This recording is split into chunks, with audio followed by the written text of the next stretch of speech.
Well Institute of Advanced Driving. Drive with confidence.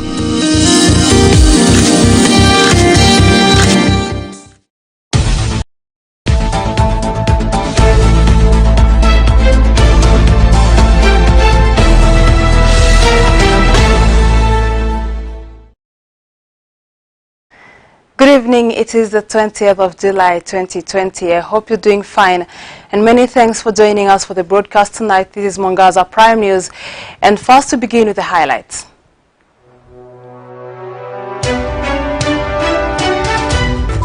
We have 418 people who have tested positive for the disease after testing a sample of 2,474 over the past 24 hours.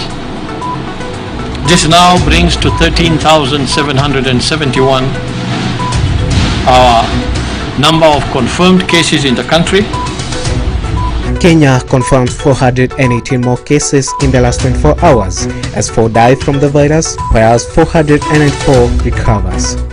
We have come to realize that this market is now doing well, over 80%. So we need all those employees who are sent on unpaid leave and those who have been away for some reasons or to the other because of the COVID-19 to return back to work unconditionally, because life is becoming more difficult. Flower farms accused of using COVID-19 pandemic to terminate contracts of their workers. But on flouting the rules, I apologize to Kenyans and I will pay the full consequence of the law. I also wish to state that I resign from the ad hoc committee on COVID, which I've been chairing. Senator Johnston Sakaja resigns from the Senate Committee chair following drunken alleged disaster.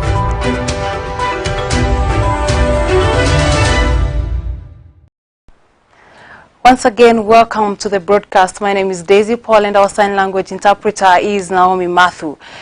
And Kenya has today reported 418 more COVID-19 infections after 2,474 samples were tested in the last 24 hours, which has raised the country's tally to 13,771 since the virus was first confirmed on March 13.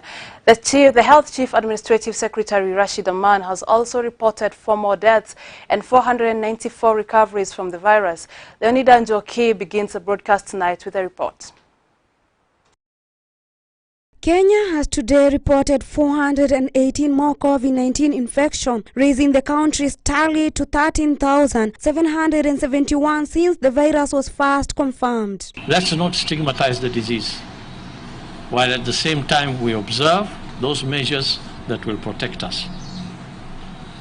Fellow Kenyans, we have 418 people who have tested positive for the disease after testing a sample of 2,474 over the past 24 hours.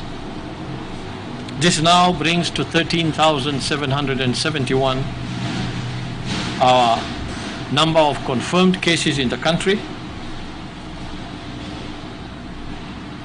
and the number of cumulative tests that we have performed so far stand at 246,361.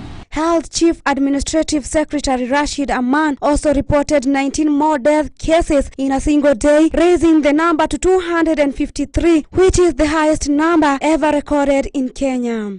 We have lost 19 patients to coronavirus over the past 24 hours. This, as you will see, is the highest number of deaths we have recorded in a single day since the pandemic struck. And it brings our number of fatalities due to the death to now 238.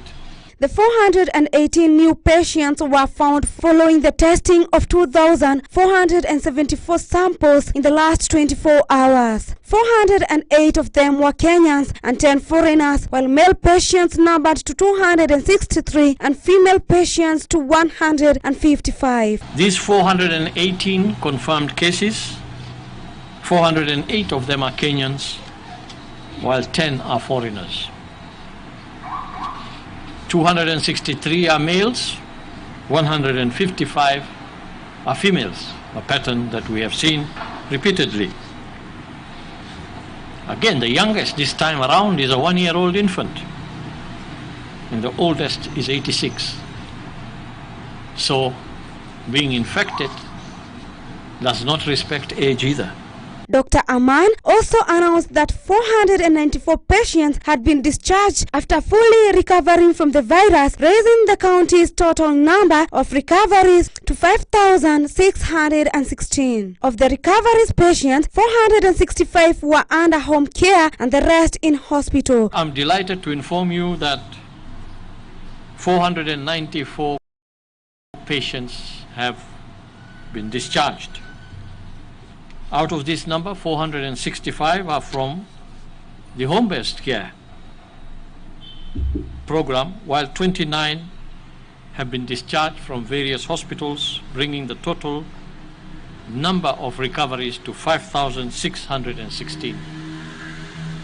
And I want to take this opportunity once again to thank our healthcare workers for this great achievement. Reporting for Mwangaza Prime News, Leonida Njoki. Thank you so much, Leonida, for that report. Now, the Kenya Plantations and Agricultural Workers Union has accused some flower farms of using the COVID-19 pandemic to terminate or review the contracts of their workers. The union warned that it was ready to use legal means to compel the farmers to obey the labor rules and abide by their contracts signed. This came as the union called on the farmers to recall all other workers who are currently on unpaid leave as production and export of flowers had risen to 90%. According to the Assistant National Secretary Meshach Kisa, some farmers had resorted to using seasonal workers after sending home those employed on permanent basis. The Kenya Plantations Agricultural Workers Union has accused some flowers of using the COVID-19 pandemic to terminate or review the contracts of their workers. This came as the union called on the farmers to recall all the workers who are currently on unpaid leave as production and export of flowers has risen to 90%. According to the Assistant National Secretary, Meshach Kisa, some farmers had resorted to using seasonal workers after sending home those employed on permanent basis. We take note that there are companies in this region which are engaging employees on 1-month contract who are taking advantage of this season to unfairly put workers in employment.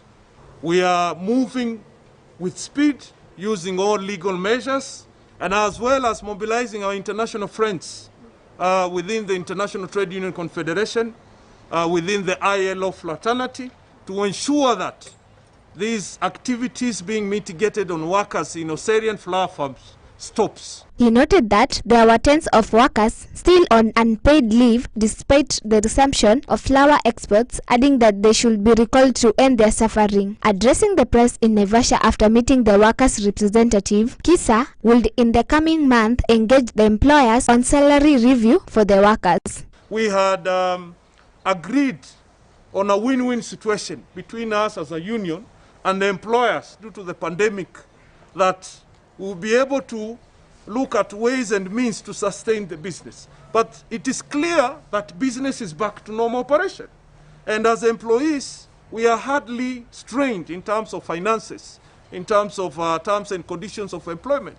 So we have analyzed and put in place measures, and we are going to put a proposal in place to employers to see to it that we gain a salary increment, as normally done within the 2-year period. He admitted that the farmers had incurred huge losses at the height of the pandemic, but was quick to add that they could not ignore the collective bargaining agreement, that is the CBA, that expires in 2 months. It could be a challenge, but looking at the way things have turned out between now and March, we were heavily hit. And with this, first with fear of the outbreak of this pandemic. That's why the government came up with measures. But Europe has opened up. They have been able to contain the situation. The flower farm, the flower market in Europe has opened up. Business has come back to normal.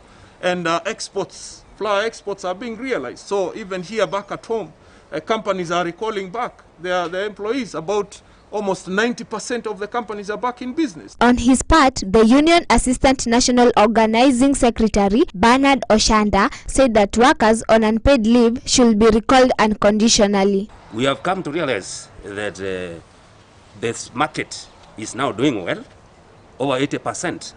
So we need all those employees who are sent on unpaid leave and those who have been away for some reasons or to the other because of the COVID-19 to return back to work unconditionally, because life is becoming more difficult and these people, they are so much frustrated financially. The union representative from Nakuru, Henry Omasire, said that cargo flights had resumed operations, meaning that more flowers were being exported. Tunaimisha makampuni yote ya maua katika taifa la Kenya kurudisha wafanyakazi wote kazini, ili kwamba waendelee kujipatia kipato yao ya kila siku.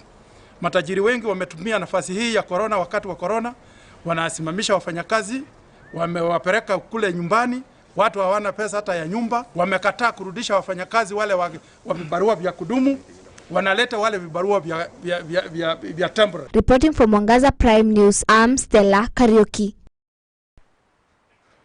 Thank you so much, Stella Kariuki. Kenyans of goodwill have been challenged to move swiftly and help equip youths who have been greatly affected by job losses during the COVID-19 pandemic. Speaking during a graduation of 69 youths who graduated from Tujiajili program by KCB, Embu Women representative noted that many youths are languishing in poverty despite going through technical courses. Wanjiko noted that equipping the youth will see them start a meaningful life that will turn themselves as employers and not employees. She appealed to well-wishers to intervene in equipping the youths to bridge the gap created by joblessness during this COVID-19 pandemic. Bundi Rukunga from KCB said the program is meant to empower the community to eliminate the joblessness. Margaret Kamau has a report. As the COVID-19 pandemic struck our country, people lost their jobs, and Kenyans of goodwill have been challenged to move swiftly and help equip youths who have been greatly affected by job losses during the COVID-19 pandemic. Speaking during a graduation of 69 youths who graduated from Tujiajiri program by KCB, Embu Women representative Jane Wanjuki noted that many youths were languishing in poverty despite going through technical courses. Wanjiko noted that equipping the youths will see them start a meaningful life that will turn themselves as employers and not employees.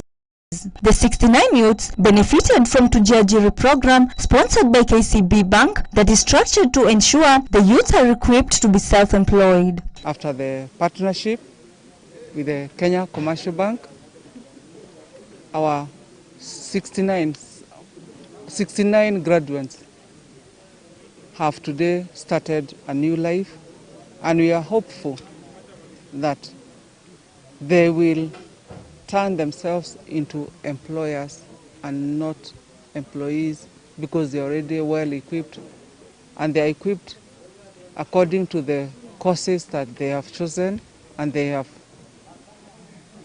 completed and graduated this day today.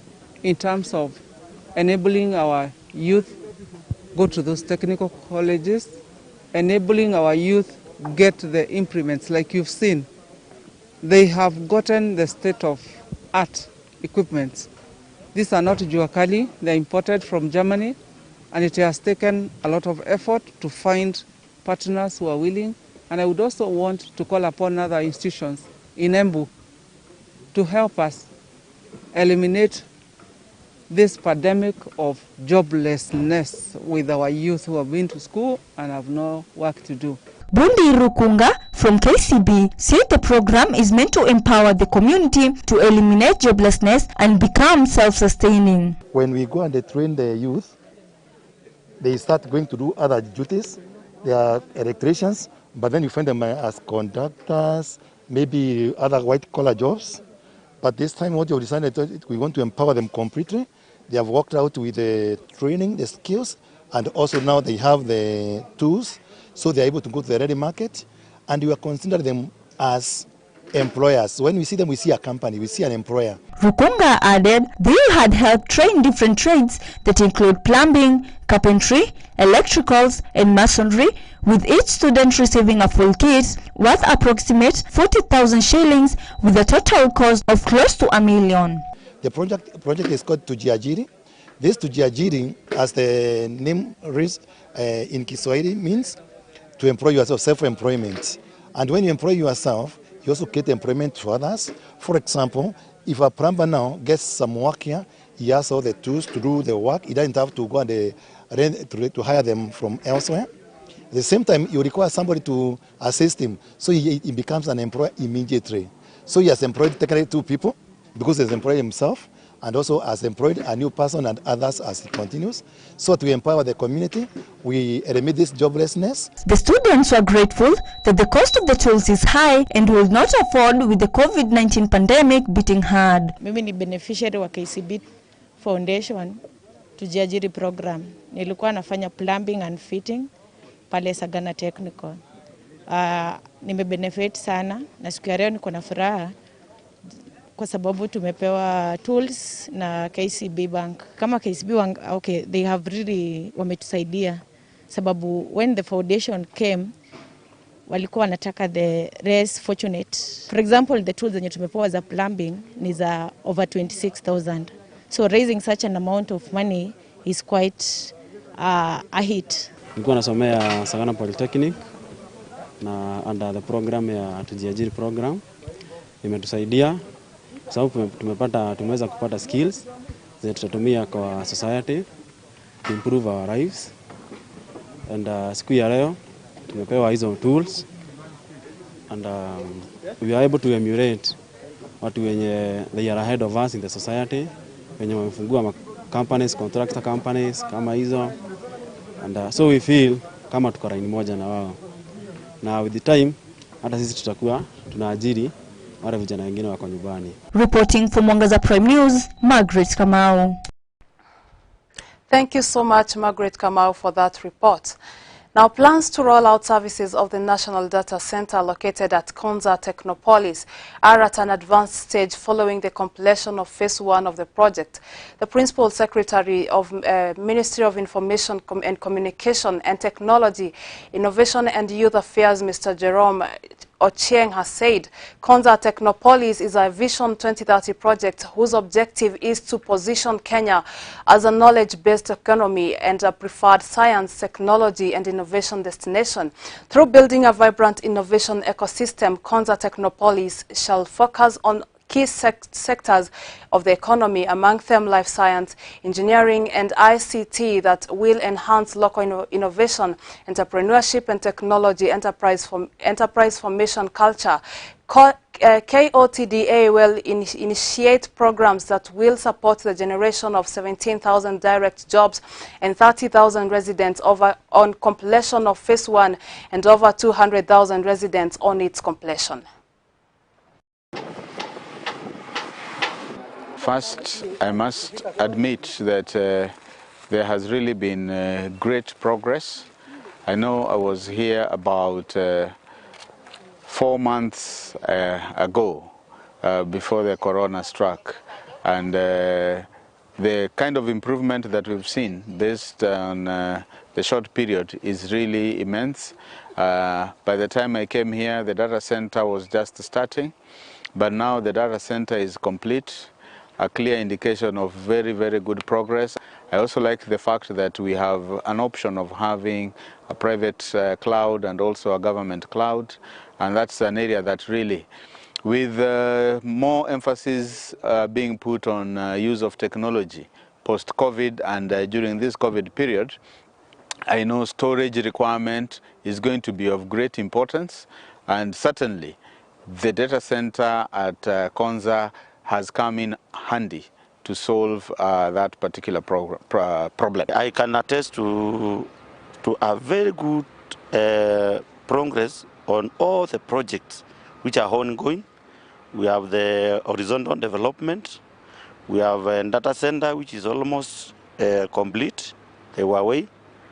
We have so many other projects which are still ongoing, and I'm happy to report that very soon, even the tarmac of the roads within the Techno City will start. Mpango huu sio wa mwaka moja, huu ni mpango mrefu na safari ndio tumeanza sasa.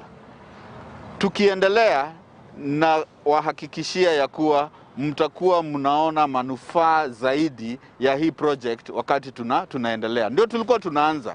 Afya yetu ni muhimu sana, ndio maana tumekuja hapa. Tumekuja hapa ya kuhakikisha ya kuwa hii mambo ya COVID tunashirikiana katika kupigana nayo. Hizi hand washing machines ambazo ni 4 kwa siku ya leo.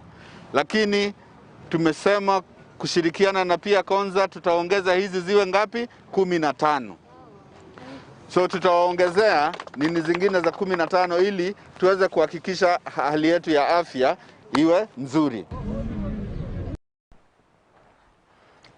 And with that report, Mwangaza Prime News is taking a very short breather, but don't go too far.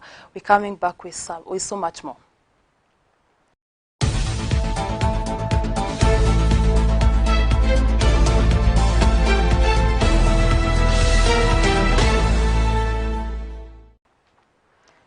Welcome back and many thanks for staying with us. If you're joining us right now, this is Mwangaza Prime News.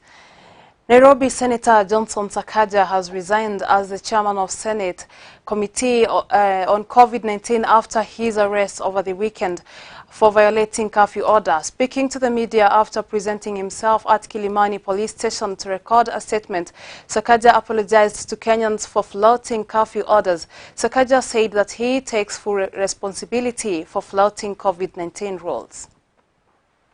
The first thing I must say is that I, number one, take responsibility for having flouted the COVID rules on Friday. I was outside my home after 9, and that is against the rules. It is regrettable, but all of us make mistakes. Thereafter, of course, I was brought here by a huge contingent of officers, and I was not charged or booked. They asked me to leave, and I left. I will abide by the law. No one is above the law. I'm not above the law. I have paid cash bail over here, and I will be appearing in court tomorrow, and the entire course of the law will be followed. And so on that aspect, I do take responsibility, and indeed I want to urge Kenyans to follow the government's directives. I think it applies to all of us. So if it's anything else, I am ready to deal with anything else.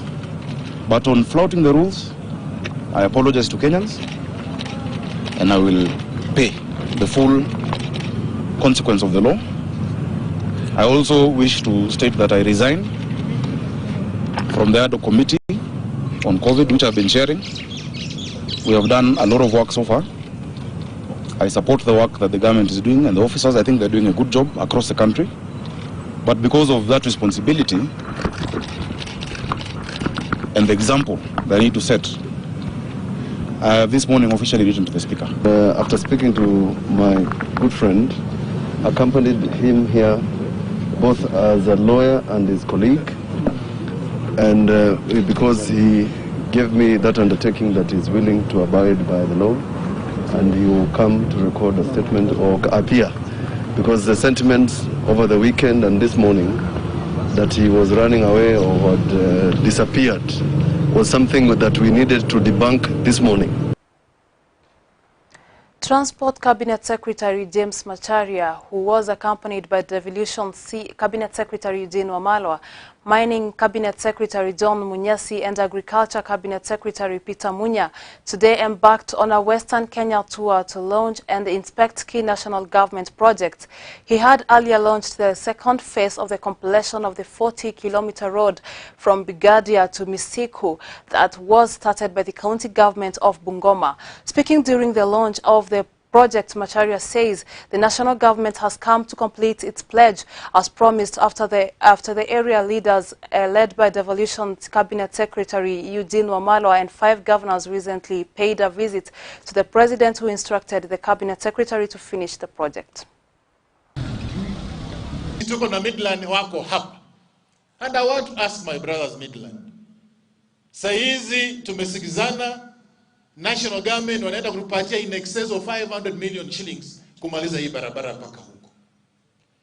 We want to see quality work on this road. Hii njia ina daraja tatu. Kuna daraja ya Tongareni, kuna ya Kiminini na daraja ya Kibisi. Hizo daraja pia waziri I'm hoping zitarekebishwa sifanane na njia ya Lamu. Kwa sababu ni ngumu sana, magari mawili hayapitani. Sasa ni vizuri pia tufanye hapo. Na hapa Naitiri tukitengeneza, ninaomba kitu kimoja. Wasipite tu kwa njia, watengeneze pia na soko. Ili Naitiri pia iwe na lami. Na Waswahili wanasema ahadi ni nini? Na dawa ya deni ni kufanya nini? Tuwashukuru ya kwamba wakati Lusaka ameanzisha hii barabara, Wangamati akaingia, akashika ushukani, amesukuma hiyo barabara. Leo tunafurahi kufika Naitiri tukiona barabara imefika hapa Naitiri. Leo pia tuko hapa now to take over, na waziri wa barabara Macharia yako hapa. Tumesikia mkilalamika juu ya yule ambaye ni contract.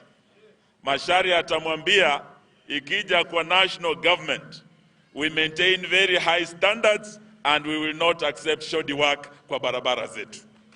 Pia tuna barabara inatoka Musikoma inaenda Buyofu hadi Mungazi. Hiyo barabara ina connect Bungoma County na county jirani ya Busia. Huko pia tunaenda kuangalia hiyo barabara. Tukitoka huko tunaelekea hadi Vihiga County.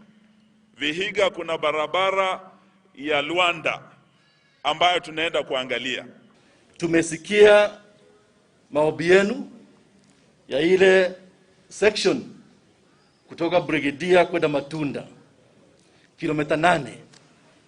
Waziri mwenyewe alikuwa ameniambia, na halafu hata mheshimiwa Eseli amesema, kwa sababu wenzetu nimwambie hakuna kitu cha muhimu kuliko barabara.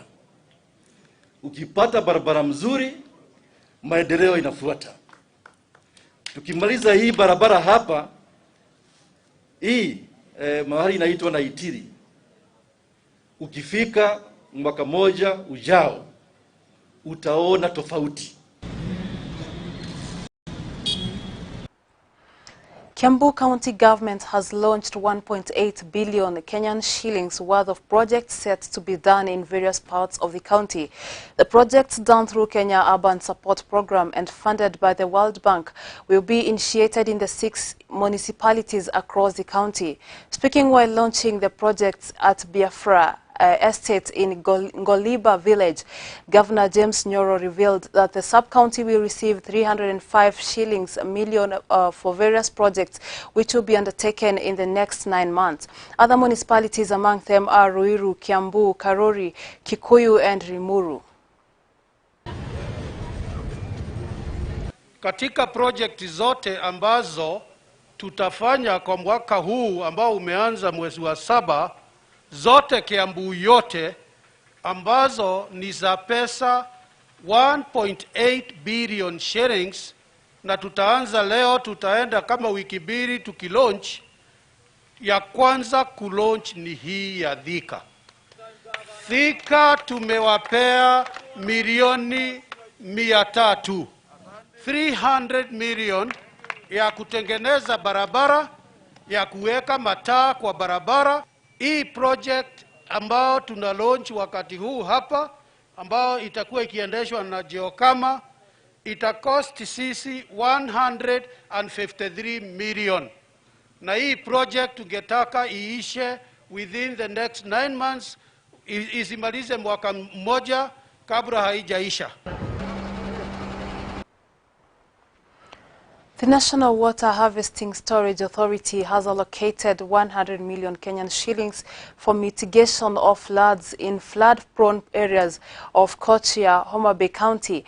The project will take 6 months for completion and will involve the construction of decks along River Tende Awach to control unending water flow, which has affected rice cultivation at the Oluch Kimura irrigation scheme. While speaking during the commencement of the construction of decks, area legislator Lilian Gogo called on the agency to ensure that the work is not left pending in the previous areas. The Chief Administrative Secretary in the Ministry of Water and Irrigation, Andrew Timur, said they are not only controlling the floods, but also putting in place measures that will see the locals access clean water. Proposal for damming it is such that we expect a very massive dam. So a lot of that water will be stored in that dam and only get released to run that power station. And even that power station, there are plans to expand it. Or you can recall that we have been talking about power shortages. We have also been talking about the high cost of power, that is high power tariffs. So as a county, that is a project that we think can help us to spur generally the economic development of this area, because if we can get a cheap power source from that Gogo Falls, then it will be good for us. So besides damming that water on the upper side of the Kuja River or moving towards the lake, there was a project that had been started there. It is still incomplete, and that is building dikes on either side of the river. So we are in talking terms with the Ministry of Irrigation so that they complete that diking process. We need to identify land. Nyatike, we don't have a land problem. We need to identify land in upper areas so that we talk to our people to move to those upper areas and they retain their land in the low areas for farming. Number two, I'm also trying to work with the Ministry of Water and the National Irrigation Board. We need 2 big dams, one bordering Uriri, Mbewa and Nyatike up there to control the waters of River Kuja, and another one at Obware. We need a dam which can be seen. You know, Kenya, our priority sometimes we set wrongly, because when you look at a place where people are trying to build a dam, has never had any flood problem, which means there is no water. Areas with the real water which need to be conserved, like Nyatike, nobody's talking about it. And with that report, we come to the end of our broadcast tonight. Many thanks for staying with us and for watching Mwangaza Prime News. Keep watching Mwangaza TV, for much more is yet to come. Thank you so much for staying with us, and thank you to everyone who has made this broadcast a success. Now, my name is Daisy Paul, and my sign language interpreter is Naomi Matthew. Have a fantastic, glorious evening.